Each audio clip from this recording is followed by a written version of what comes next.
Your Sports 1140 KHTK update. Brought to you by J.R. Putman Plumbing, Heating, and Air. This is Kyle Madsen with your top stories on Sports 1140. Manny Machado's finally signed. He agreed on a 10-year, $300 million deal with the San Diego Padres. It is the richest free agent contract in American sports history. There's still no movement on the Bryce Harper front, and he remains unsigned. James Harden may not have to do everything by himself anymore. Clint Capella has missed 15 games with a thumb injury, but he'll be back when the Rockets open the second half of the season Thursday against the Lakers. Houston is the 5th seed at 33-24. They're one game back of the Trailblazers for the number 4 seed. Those are your top stories, and now it's back to the drive with Damien and Jason filling in for Dave on Sports 1140 KHTK. As Hour 2 gets underway here, we welcome all those just tuning in. Damien Barling, along with the king of the live stream, Jason Herbert Walker Ross. Of course, if you'd like to watch the program, you can head over to KHTK.com. See the show live here as we roll along. Kyle Madsen, Jason Ross. I am Damien Barling. Cody Baylor will be with us here in the 8 o'clock hour. We got Fair or Foul coming up at 8:30. And top of the 8 o'clock hour, the 10 quarterbacks that finished in the bottom of the league in QBR. ESPN wrote an article on this yesterday, and I thought the cover art was so misleading. And then I read the article. So we'll explain what we found, what that means, and why, if you're a Raider fan, you might be just a smidge bit concerned. We'll get into the record-breaking Manny Machado deal here at 7:30. Luke Bryan is going to be at the Lake Tahoe Outdoor Arena at Harvey's on August 25th, and we have your first of 2 opportunities to win tickets today coming up at 7:20. All you have to do, set your alarm. You don't have to wait for us to tell you to call or anything like that. Just at 7:20, you give us a call here on the Fire Wings hotline, 339-1140, 1-800-920-1140, and we will get you all set up to win tickets. Again, first opportunity coming at 7:20. We will announce the next opportunity right after that. Duke and North Carolina tonight. Is that one of those rivalry games, Jay Ross, that gets you excited? Sure. I mean, I think there's a little more on the line. 2 top 10 teams. Of course, Duke has all the star power. What do they say? I think in one of the mock drafts, there might be 6 players in the first round from this, including 4 from the top 5 or 6, maybe. Mm-hmm. It depends on how that all goes. But it's just, there's a lot of hype and a lot of speculation, and we're so far removed from it. Just imagine how centralized and how insane it is back there. Number 1, Duke. Number 8, North Carolina. It is the 46th time these 2 programs have met while both being ranked in the top 10. Duke has won 23 of those games. North Carolina has won 22. Okay. And Duke comes in as the considerable favorites, and it's at home. Indeed it is, which makes it a very tough ticket to get into Cameron Indoor Stadium, as the top price on Vivid Seats for tickets yesterday, a top sold price, $10,652 to see Zion Williamson and Duke take on North Carolina.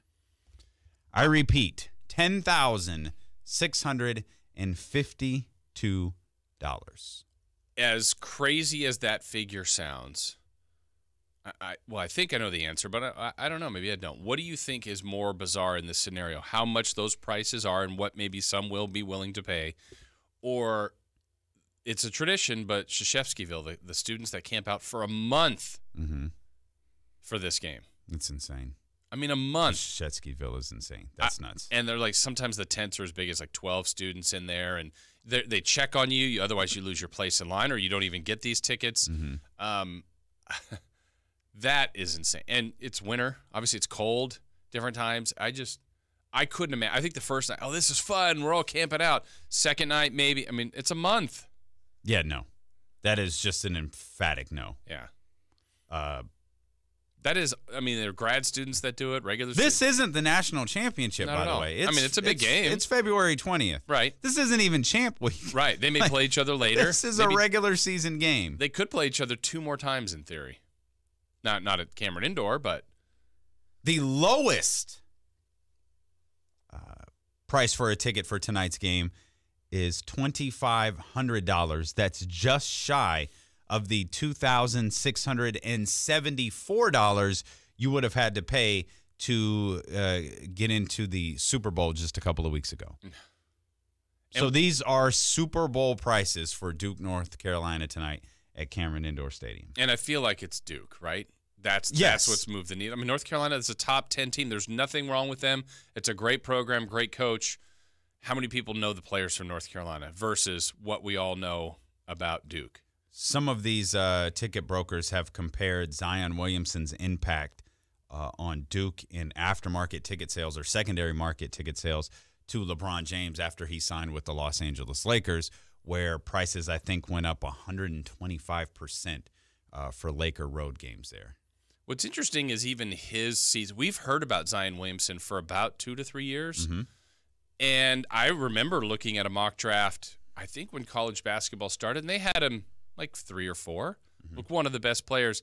Now it doesn't seem to be a mystery at all. Everyone says he is the number one player without a doubt. And I just think it's interesting how same scouts, same people that all had watched him in high school now see him at Duke and say, oh, yeah, no, there's no doubt in my mind he's the number one pick. Yeah, you get caught up in the moment. You get caught up in the hype. Just for context purposes, we had mentioned the most expensive ticket, $10,652 for tonight's game at Cameron Indoor Stadium. Last year, the steepest ticket, $5,400. Wow. So almost double. All right. The Zion effect, man. You got one. I guess you got one chance to see him if you're into the Duke North Carolina rivalry. And this is, well, I guess you got 2. Their schools are 8 miles apart, but that's a different story. It's just really cool that Zion gets to reap a lot of the benefits from that. You know? Yeah, definitely. Most definitely. While coaches get fat pockets and universities get fat pockets, and apparently ticket brokers also get fat pockets. Zion Williamson, I'm sure, will reap the benefits next year. This year doesn't count. He's an intern. Oh, but his education is paid for. His 8 weeks of classes are really gonna benefit him, I think. Oh, the line of that, I didn't like the Fab 5 30 for 30. I thought it was terribly one-sided and fake.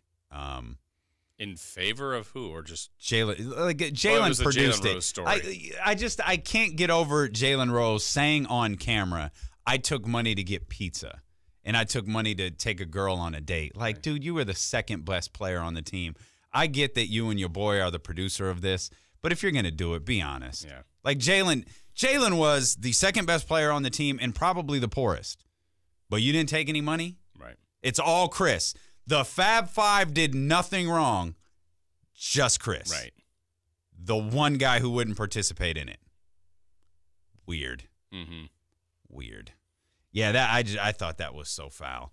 The point being, the one scene other than Jalen Rose swearing he didn't take any money was, I think it was Jalen Rose, or he could have been, I think he was quoting Chris Webber. Somebody was quoting Chris Webber as saying, walking by a store on campus and seeing his jersey. Like they're selling the number I wear for $150 and I'm not getting any of it. Right. Which that's smart business. I mean, like I could understand the frustration in that. Yep. Which is why my favorite thing is we don't put names on the back of college jerseys as if we can't figure out what, like, oh, that number 4 for Michigan. Who's that representing? Mm-hmm. Like, come on, man. Yeah, don't play us. I know we've talked about this a lot in the past, but I always thought if there was a way, and again, smarter people than myself could figure this out, but a scale. These tickets are at a crazy high rate. I think there's a way someone could figure out a percentage. Or if, the Texas Longhorns have a television deal, their own network, all right? You go and play there, and people are watching their football games. A slice of that pie. Now it's different. Now the track team will get some money. Not the same as a football team. Not the same as the basketball team. The higher profile that are getting these multi-billion-dollar television deals. I think there's ways to figure that out. And for those who just don't quite grasp this, search Texas A&M's football stadium, and as it relates to Johnny Manziel. Right. That entire palace was built off the back of Johnny Manziel. Yeah. And while I'm sure Johnny received a handful of benefits while he was there. One, none of them will approach what you should get paid if you are basically the commission earner on a multi-billion-dollar stadium that's going to be used for decades to come. Well, wasn't Johnny Manziel the player who started the thing where you could search a player's name on the NCAA website and their jersey would come up, like you just mentioned with the jersey and the number, and you could do that with Johnny Manziel, and they had to take it down and do that with all of the players because Manziel raised the issue, like, hey, you can search my name on the website, like I want to cut. Yeah, because it was supposed to be hidden that number 2 was Johnny Manziel's number. Just happened to be the number 2 jersey. It's just weird. Odd choice. It's in the double, because it won't be labeled Johnny Manziel jersey. Right. It'll be labeled number 2 Texas A&M jersey, but it's secretly coded to where if you search Johnny Manziel, that's how you find it. Fascinating. They built an entire building off of his one season. But he got free school, so. Yeah, so it's all good. Apples to apples. That's an argument that I'll never be able to wrap my brain around. Someone saying, to me, that's people not understanding their value. Right. Like that's what it's about. Like if you make $50,000, it's your job, but you're worth billions of dollars of revenue. You're doing it wrong. You're doing your negotiations terribly wrong because you're worth significantly more than that to your company. And that's what Johnny Manziel is. That's what these athletes are. They are worth more than $50,000. They're worth more than $100,000 to these universities. They're worth multiple millions of dollars to these universities. When Kyle mentioned that, it made me think of this, and I don't know the answer to this. So Johnny Manziel now, let's say he goes back to Texas A&M to finish school. Is he covered then? I think so. Or is it just I'm Johnny Manziel, like I'm going to take these classes, like wink, wink? Or, I mean, legitimately, like we all know he could go back there and get but legitimately he's not playing there anymore. Can he go back to school and say, I had, 80 credits left. I want to do – is he covered? Is someone pick that up? Is that picked up from his scholarship previously? Or is that now you kind of that ship is I'd sailed? imagine it'd have to be different money because the scholarship's given to somebody else. Like your But is your someone taking care of eligibility him? doesn't matter. Other than your Johnny Manziel wink wink, I Right. don't know. I don't think so. Because I know guys have gone. I remember Isaiah Thomas went back to school and did wanted to finish, and I wonder if he did that on his own or if it's the wink. I don't know. I honestly don't know the answer to that. I wonder if schools have like programs in place that say, yeah, you can go pro, but we'll hook you up with your education if you want to continue it. I know of a number of athletes that have done that. That have gone back. Yeah. I know of a number of athletes that have done that. And at times at that point they're really wealthy and I'll cover it, but I don't know if anybody can get something that's taken care of. Usually people go that road. I swear I just saw a story of a football player who's injured who's going to go back to school while he's hurt. And, of course, I can't remember who it was because why would I? I know Derrick Henry missed the start of OTAs one year, and it was a big deal in Tennessee that Derrick Henry didn't show up, and it's because he had class. He was finishing school at Alabama. That's great. Everyone's just all mad at him. You got a math final. It's hard. Though, I don't know why picturing Derrick Henry doing a math final is the most... Just a really tiny desk. Yeah. And he's doing everything in terms of yards. Like, every math problem has nothing to do with football, but he computes it in terms of yards, and it all. So every answer is, it's 256 yards. Yeah. Well, no, we're not talking about yards, Mr. Henry. Oh, that's fine. The answer's still 250. 4.6 per carry. Yeah, exactly. It's like, 174 after contact. Yeah. That's right. That's what it is. That's what the X variable was. 27.1 fantasy points. Oh, that's the number everybody can understand. Those fantasy points. We asked you over on the Lowdown Facebook page. Go check us out if you haven't yet. The Duke, North Carolina, that's what sparked all this conversation. Their top ticket for tonight's game, $10,652. We asked you what event, sporting or otherwise, would you pay $10,000 to see? Curious what answer you guys have for that, and curious what Clint Capella's return might mean for the Houston Rockets. We'll touch on that next. This is the Capital City Sports Station with a capital KHTK. Got a step. He goes to the rim. He throws down a vicious two-hand jam. The Kings play here. Hey, This is Sports 1140 KHTK. It's award season. And the winner is... No, not those awards. It's award season at Nissan Now. Nissan earned a headline-making 3 J.D. Power Awards, including Best Midsize Car, Large Car, and Midsize Pickup in initial quality. And now get President's Day savings on our full lineup, including Rogue and the all-new Altima, both with available Pro Pilot Assist. Plus, save big on the powerful Titan. Shop your local Nissan store and choose Nissan.com today. Get 0 down, 0 payments for 90 days, and 0% financing for up to 60 months on the 2019 Nissan Rogue. Don't run out of time. Hurry to Nissan now. For well-qualified buyers, $1,667 per month per thousand finance for 60 months. The delayed payment must begin exactly 90 days from the date of the contract. No security deposit required. Must finance through NMAC and take delivery from new dealer stock. Call 1-888-858-8319 for offer details. For J.D. Power 2018 award information, visit jdpower.com/awards. Ends 2/28/19. This is Boomer Science with the CBS Sports Minute, sponsored by Glassdoor. Find the right fit for your business at glassdoor.com/hire. Just yesterday, I ripped Major League Baseball Commissioner Rob Manfred for confusing the real issues underlying baseball's artificially constipated free agency market. On Sunday, Manfred declared, "I reject that payroll as a measure of how much teams are trying or how successful the team is going to be." Guess what, Commissioner? One of your owners, Boston's John Henry, just contradicted you. "I'm sure there is a correlation," he said, "between spending money on players and winning. While it's not a perfect correlation," he added, "spending more money helps." Yesterday, another owner, San Diego's Ron Fowler, further undermined your thesis by committing $300 million over 10 years to free agent Manny Machado. What's more, an owner to be named later surely will soon fork over even more to Bryce Harper. So I would say it's time to go back to watching your pitch clock, Commissioner. Respectfully, I'm Boomer Esiason.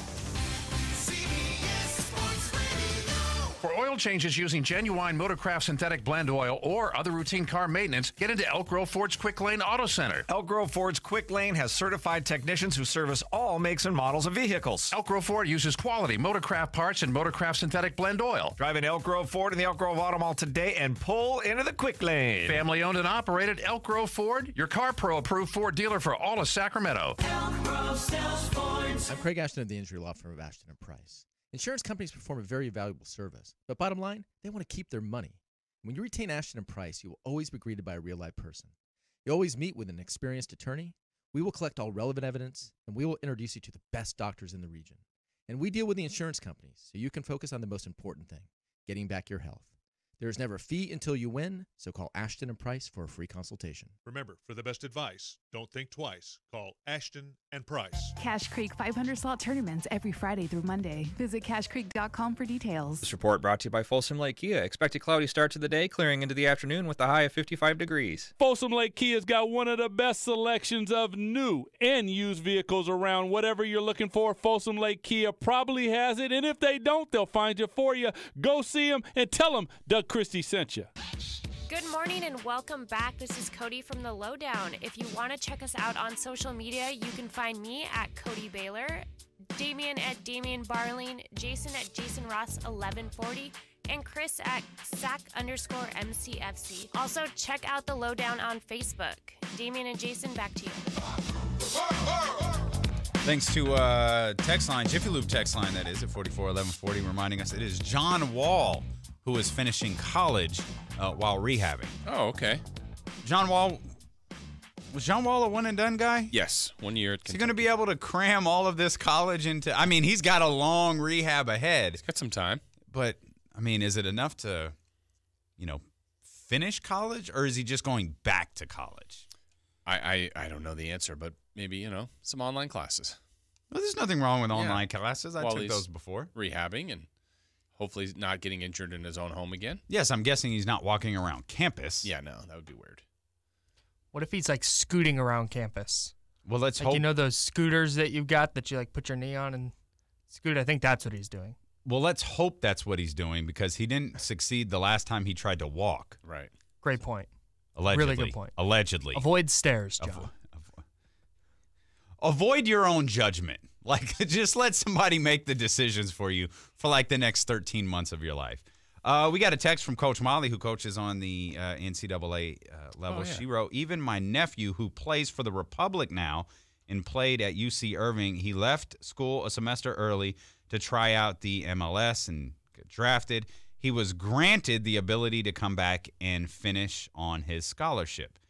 These schools need the graduation rates. Okay. I was going to say I know that the University of Tennessee has, because they would let some of their women that were drafted come back and finish on scholarship because of the way the seasons overlap. Sometimes that wasn't always easy to do for them. And I think at some point over the course of the last few years, Diana Taurasi has gone back to school and finished off her degree as well. Yeah, but a little different, like in that case from Coach Molly or some of the women that, I mean, we haven't really had the scenario where women leave school like years early. Right. So that's one more semester, very doable. But if it's, hey, I years. left, I've got 3 years left, but I also went to the pro, and it's 5 years later. You know what? I'm going to go back and also in the off time get my degree. I just don't know how that. And that's John Wall. That's what we're talking about. I mean, with John Wall is removed. Now, granted, John Wall has a very comfortable contract in which he could pay tuition for a lot of people.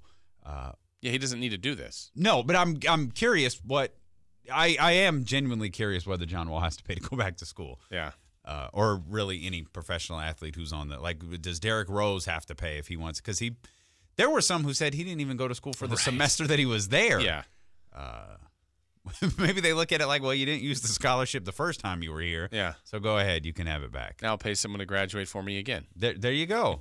There you Go go. to school Just for me. Jason, the ultimate. Just. You're not under the happy tree here this morning. Well, what's to stop that on online classes? Oh, nothing. Yeah. Nothing. Yeah. Online classes can be hard, though. It's a lot of writing. Is it? Oh, yeah. I did the University of Phoenix. It was a ton of writing. How did you find were you able to keep your focus? Do you know or me? can watch it at I'm super schedule regimented. Yeah. So if I set a time that I had to be in front of the computer to work and do it, I could do it. Okay. I could do it uninterrupted. Yeah. But not everybody can. Mm-mm. Yeah. I wanted to go to Sac State while I was working at KSFM. I just couldn't get a regular, like I couldn't commit to going to a class at noon every Thursday because I would be needed for something else on a very, you know what I mean? So it was ultimately like this online thing is the only way I'm going to be able to work and go to school at the same time. Well, nice. So yeah, I got a degree in which I still don't believe I've used, but at least I can tell everyone I have one. Yeah. There you go. And you feel good about it. Okay. Yeah, no.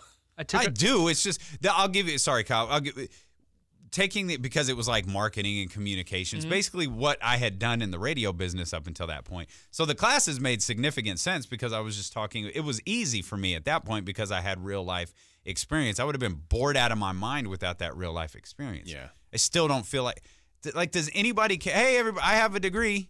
Like, do you care?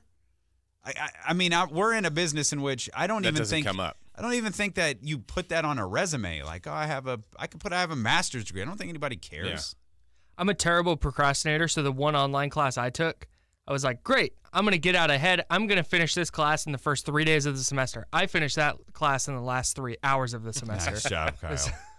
It's brutal. But the plan was good. It was a really solid plan. Poorly the execution, very poor. Well, you got there, just in a different road. I did. I passed the class. I got a B. It was great. It's all that matters. Music appreciation. I appreciate the heck out of music now. That was really the class that you were procrastinating on? Yeah. Was a class called Music Appreciation? Yeah. There's a lot of classical music. Oh. Finding the notes in the music, like, ugh. Really? Brutal. That's what an appreciation class is. So you didn't find those notes, huh? Really That's why tough. you got the B? I thought I was going to get to sign in and be like, yep, really appreciate the music. A+. I want Not how it went. I want so badly to take one of those appreciation classes. Because I heard there's like film appreciation and then there's like specific like 1920s films appreciation. Like I so badly want to take one of those. I just want to know how are you taught to appreciate like the nuances, the notes in the music? I think now I would get a lot more out of that class because I would like to learn about it. In college, I was at that point, my last year, I was just trying to get out of there. I was just trying to fly through and pass classes. Okay. And I did. It's what most of college is, isn't it? Just yeah, but I didn't like retain a lot of the information. I did that with a lot of my communications and journalism classes, but well, nobody retains, but you retain very little information that you learn in school. Which is why, like, a parent listening right now who just helped their 7th grader with their math homework is incredibly frustrated and they feel stupid because they've never actually utilized those middle school math skills in anything, and now they're trying to teach their son or daughter how to do it. Yeah, I learned this, but I don't know it anymore. I don't remember what this means. Why don't you tell me how to work out this math problem, and I'll tell you if you're right. Are the answers in the back? Yeah. This ringing endorsement of higher education is brought to you by Fire Wings. 21 delicious flavors today and their Nashville Fire Chicken Sandwich. Find the location nearest you at firewings.com. That's Fire Wings. Just wing it. And we'll step out. We'll come back. We had mentioned Clint Capella. He's set to return for the Houston Rockets tomorrow when the NBA season gets back underway. And Manny Machado signs a record deal with the Padres. There's some difficulties behind free agency in baseball that I don't think other sports have. We'll discuss those next. Now, your Sports 1140 KHTK update. Brought to you by J.R. Putman Plumbing, Heating, and Air. This is Kyle Madsen with your top stories on Sports 1140. Manny Machado's finally signed. He agreed to a 10-year, $300 million deal with the San Diego Padres. His $30 million per year contract is the richest free agent deal in American sports history. There's still no movement on the Bryce Harper front, though, and he remains unsigned. The Rockets are getting Clint Capella back to start their second half of the season Thursday against the Lakers. Capella has missed 15 games with a thumb injury. The Rockets are currently the 5th seed at 33-24. They're one game back of the Trailblazers for the number 4 seed in the West. Those are your top stories, and now it's back to the drive. Damien and Jason filling in for Dave on Sports 1140 KHTK.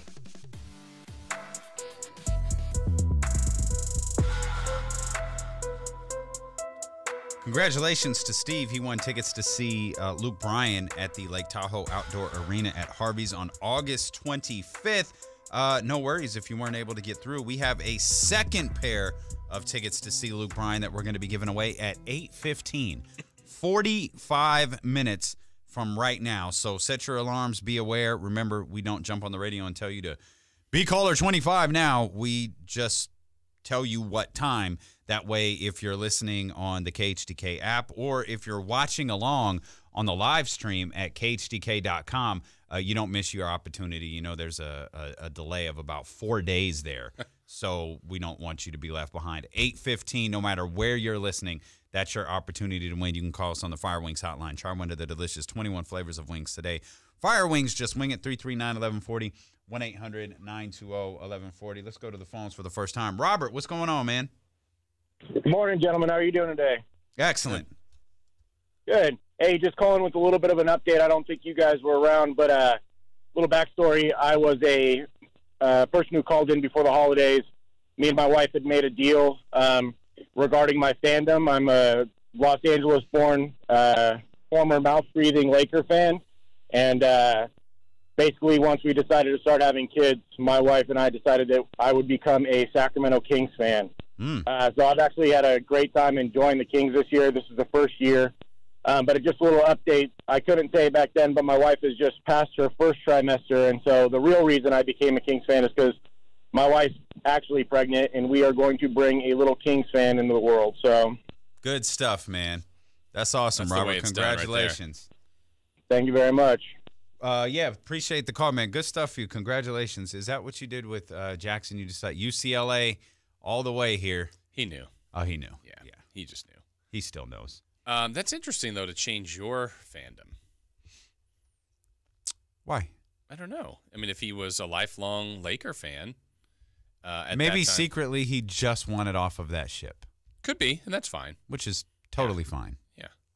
Convenient that he jumps off now while the Lakers are not that good and the Kings are you getting suggesting good. He might jump back on if the Lakers have a big free agent summer, as speculated by virtually everyone on the planet? Maybe. I think it's even better for the Lakers today than it has been the last 3 to 4 years. Agree. Even if we Sure. think they're not well, that's because LeBron's on the team, Sure. and there's a selling point. Yeah. And last year was a climb. Yeah, but it doesn't feel warm and fuzzy to be a Laker fan, though. No, it feels better right now to be on the Kings train, I think. Well, I mean, the Laker fans have put all of their eggs into one basket, and that basket is the July 1st basket. Yes. Yeah. Who gets anything on July 1st in a basket? Anything associated with LeBron. And then the fireworks will be July 4th. Yes. Cupcakes? Could be some fireworks for cupcakes, yes, indeed. Yes. July 2nd. Yes.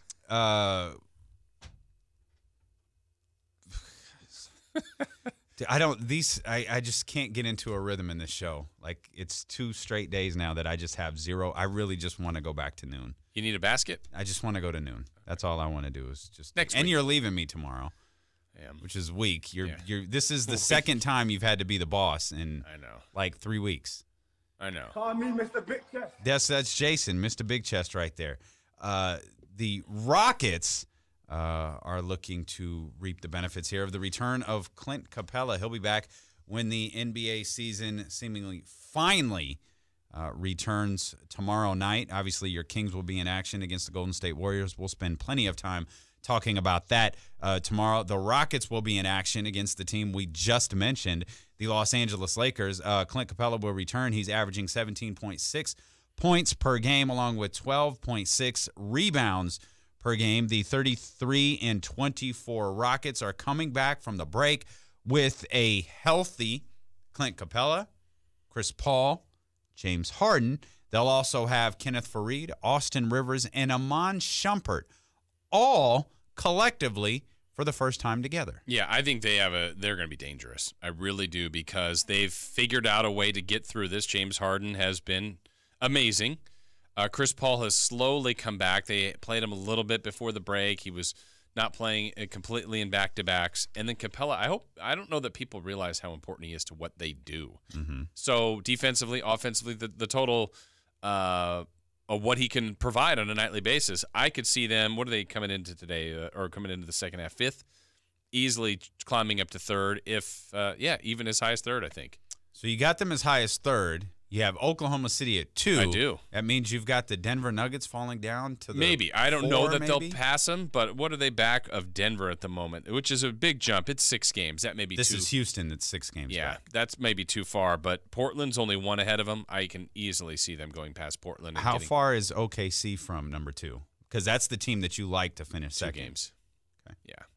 Yeah, the Warriors have a 2-game cushion on Denver. Denver has a 2-game cushion on OKC. Then the next group is 3 back.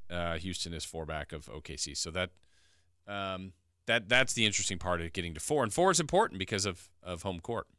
The Rockets have only played 23 games with Capella, Chris Paul, and James Harden all together. Unlike last year where they just had a shocking number when all 3 of them played together. This year in the 23 games, they are a simple 15-8. It's good, but it's a far cry from the 33-2 or something that they had been through a chunk of last season and the season before. But 15-8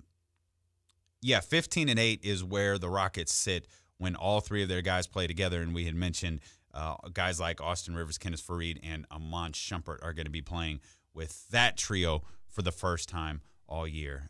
Again, 5th spot right now, 33-24. No one sees the Rockets falling out of it. They are taking on the Los Angeles Lakers, though, so Kings fans, I'm sure you have an interest in that TNT game tomorrow night, as we should all be Rockets fans tomorrow and just hope that the Lakers fall further and further behind. Yeah, I mean, that obviously if they were to lose that puts them 2 below 500, and just the climb is more and more difficult. The wiggle room that they have, I could see the Kings, just based on what they have to start the second portion of the schedule, maybe going backwards just a little bit before it kind of recorrects itself. But it's there. It's really still there for the Lakers. It's there for the Kings. It's there for the Clippers.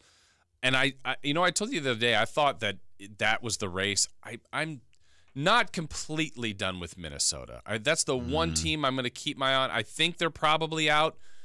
They don't have a lot of wiggle room either. But if we're saying the Lakers are in, and mainly because of LeBron, or at least have a chance of being in the race, Minnesota at least should be thought of. But other than that, that could end in a week. I feel like with Minnesota, we're just talking about math. Yeah. Which is fine. Right. There's a lot of teams you could talk about math with. I just don't. What do you – I'm not going to ask you what you like because we're talking about an 8th seed. But why do you think they can make a run? Like, what have you seen that makes you – okay, they can push here. They can catch they can catch the Kings. They can catch the Clippers, who are sitting in the 8th spot right now. Maybe San Antonio comes into the equation here in the final weeks. I don't know that I've seen anything from them specifically to believe this, but they've had 2 different redirects that can kind of change your focus that usually helps you. They already had the departure of Butler that gave them a little bit of a boost, and then they fell back to what they were. They fired Tibbs, got a little bit of a boost, then they went back. And I feel like they're, just maybe it's more of the math kind of that you brought up that, there's different pockets in the season. Like early on, how hot was Memphis in the first 20 games? Well, if that 20-game stretch came right now for Minnesota, I think they would be in the equation. But are they going to be able to do that? A team feels like it's constantly underachieving. Yeah. Even with the trade of Jimmy Butler, they still should have been better than what they were. And part of it, too, they've had injuries, whether Rose has been out, Teague has been out, Covington, who I think is really important to them, has been out. They're getting closer to full health. That would probably be the best reason for them. But like I said, a bad week. I mean, they can't have 500 weeks. Yeah. Or, a 10-game stretch where they go 5-5. It's got to be 7-3 and keep that climb going. Yeah. So it could be a matter of a week or so, and I go, yeah, okay, they're out for sure. Mm-hmm. Speaking of health, we have heard for the first time, and you knew this story was going to come eventually, we've heard for the first time that Todd Gurley was perhaps a little bit more hurt than we were told, and then the Los Angeles Rams expected. C.J. Anderson was on a Fox Sports show yesterday, and when asked about Todd Gurley, his response was he was more hurt than we thought. The injury was a little bit more than what everybody in the building thought, including himself. When pressed a little bit more as to whether he had a sprained knee or exactly what was going on, CJ responded, yeah, he's really never really tell me. It was tough. I would say sprained knee. Obviously, it's the same knee he's had before in his career. Again, that's CJ Anderson on Fox Sports yesterday. I actually expected this story to come out a little bit earlier, but he was hurt more than we thought is finally here. Yeah, shocking. Right, because none of it made sense. I mean, for them to come out with the, game plan or matchups, no. Not in the Super Bowl, not in even they got away with it in the NFC Championship game. Mm-hmm. The biggest games of the year, you play your best players in the most meaningful situations and put them in situations that become a problem for other teams to game plan against. So I have two questions here. One, is this just malpractice by the Rams training staff and not knowing what the heck was up with the best player on the team? Yeah. Or was it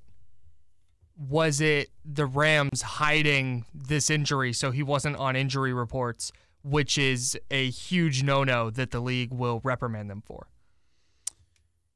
Well, they called it knee inflammation. That can be a lingering issue from a heavy workload, which Todd Gurley obviously had this season and last season. That's dicey because we're trying to decipher what we were told versus what Todd Gurley was told. Sure. Todd Gurley very well could have been told, this is what's wrong. This is what we're going to say publicly. And if that's the case, then that's fine. But if it is a situation where you're keeping information from the player, that's a problem. Or keeping information from the league, like isn't that the point of the injury report? Yeah, but I feel like that's a regular practice. All right. I mean, very rarely do you get caught for that. And I think it took Richard Sherman. Like, Richard Sherman's the last guy I remember who was talking about an injury he had after the season was over, and the NFL went to the Seattle Seahawks and Pete Carroll like, hey, one of your star players just said he had, a bad Achilles or whatever it was. But he's never been on an injury report, and I think Seattle was fined for that. I think teams would rather pay the fine than in Week 16 have to publish that Todd Gurley, your stud running back, who, if I remember correctly, in the weeks leading up to that, had been minimized when he was playing. Right. And that exposed Jared Goff a little bit. He missed slowed the last down that 2 weeks. offense. And then so you have the 2 weeks that he missed, but in the weeks leading to that, the Rams were losing games. Yes. And a lot of that was because of Jared Goff's ineffectiveness, and his ineffectiveness was based off the fact that Todd Gurley was ineffective. So would you rather be fined $100,000, $200,000 as an organization, whatever the number is, than in Week 16 have to publish that your running back, who your entire offense runs around, has a sprained knee? Right. No, I think I would choose that.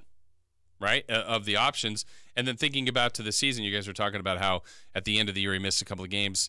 And then when we saw him last at his best, or at least what we thought was the Cowboy game. Mm-hmm. But that was the game where both guys ran for over 100.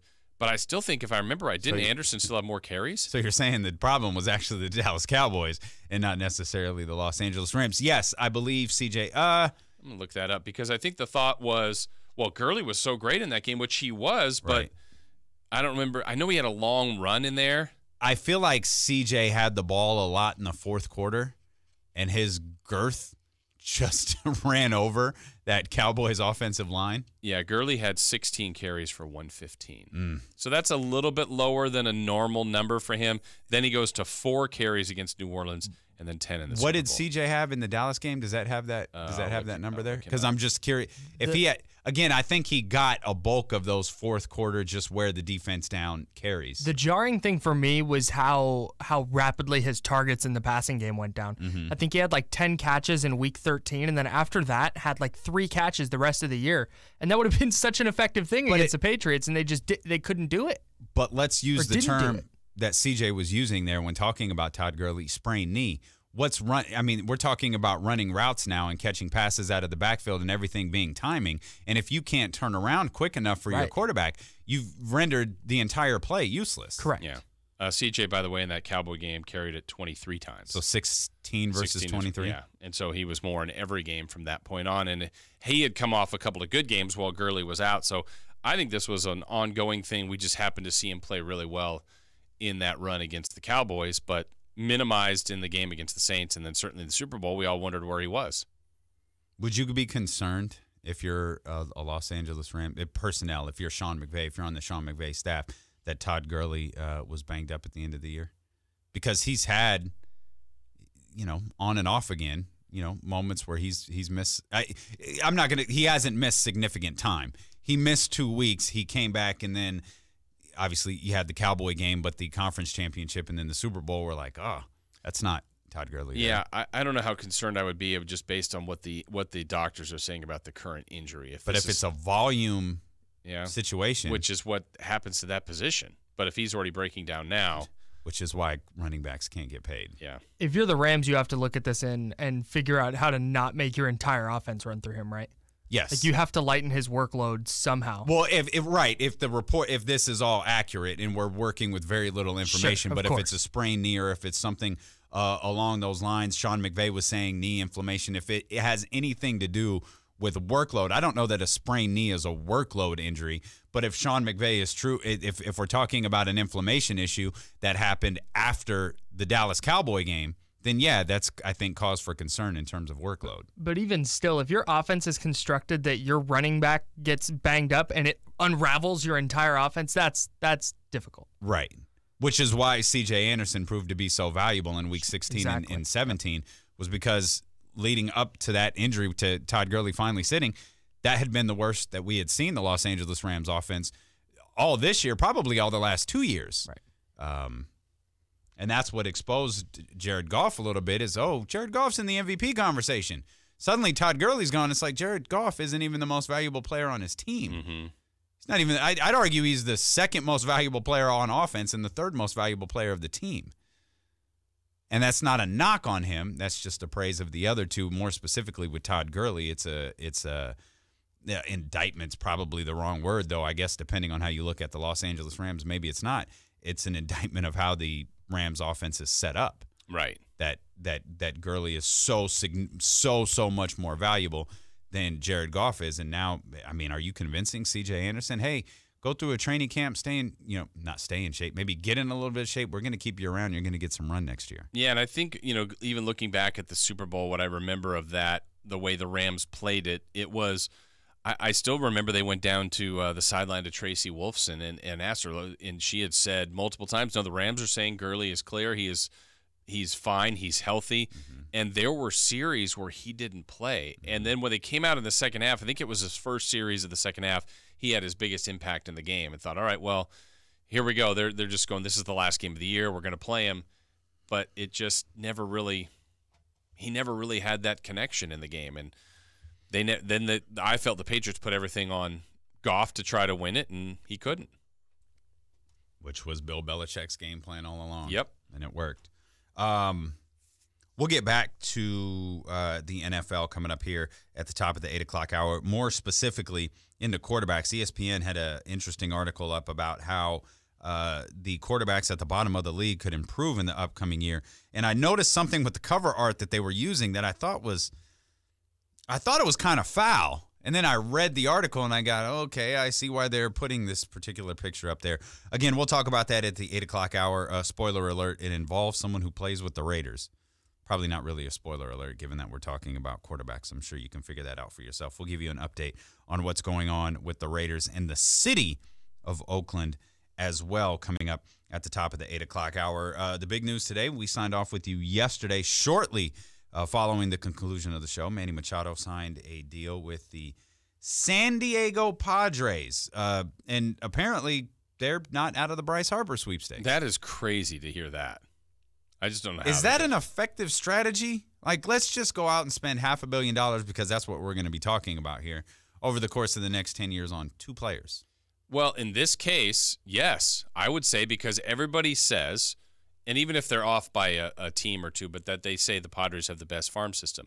So if you're, I say this with understanding what I'm saying here on the comment, but if you're getting these players just for money, like, it's not costing them prospects. Mm-hmm. That's awesome. Mm-hmm. I mean, sometimes the only way to get these guys, well, we're going to trade for Machado, and it cost us our top 3 prospects, another guy we play in the rotation, another everyday player. You literally are having to open your checkbook. Now, it's easier said than done, but if you're able to do that and it doesn't cost you any prospects, yes, you've made yourself a better team. Yeah. Okay. So the first one they've 66 and 96, I believe, was their record last year. Yeah. And it might take a little bit of time.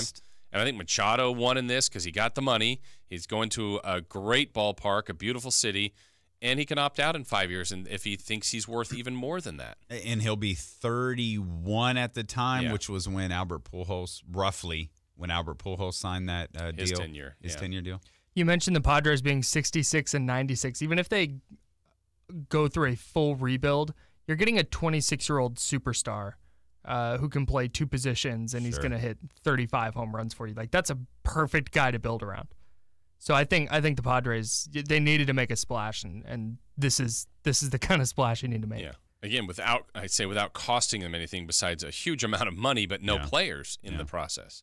The largest per-year deal ever signed in Major League Baseball. Manny Machado, 4-time All-Star, 2-time Gold Glove winner, made $16 million last year. So I'll pose this same question as I posed with Steph Curry after he signed the Mega Max not that long ago, especially coming off the dollars that Manny Machado, that Steph Curry was making at the time he signed that Super Max deal. Is this life-changing money for Manny Machado? Yes. $16 million per year to $30 million per year feels like life-changing money. Yeah, and the length of this contract, yes. And I know it's crazy. Like, you're already making $16 million. Cut that roughly in half. He's making $8 million. That's a lot of money. But now it's 30. You can cut that. You're still making double the amount of money to me, which is, I wonder at what point do you notice it? Like when you make that amount of money, at what point do you notice, man, my income just doubled? I think I would contend that acquiring $14 million of anything is life-changing. Sure. Like $14 million, that's so much of a thing. And I think at that point,